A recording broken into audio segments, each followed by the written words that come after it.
वर्तमान मुख्यमंत्री न केवल एक हास्यास्पद व्यक्तित्व बन करके रह गए, बल्कि सारे भाजपा की भी सरे चौराहे भद हुई।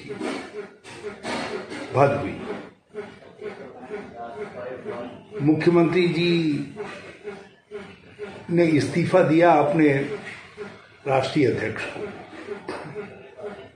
और अब वो गवर्नर को इस्तीफा देंगे। खैर, ये उनकी दलगत निष्ठा की बात हो सकती है, लेकिन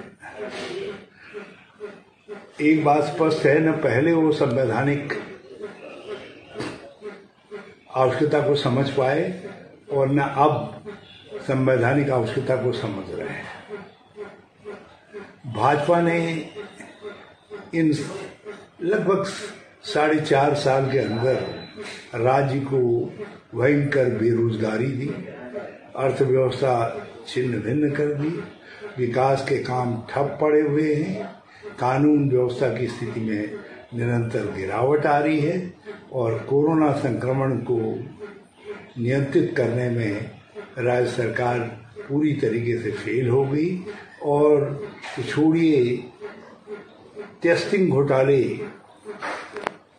जो हरिद्वार में हुआ, उसने हमारी राज्य की साख को भी बट्टा लगाने का काम किया।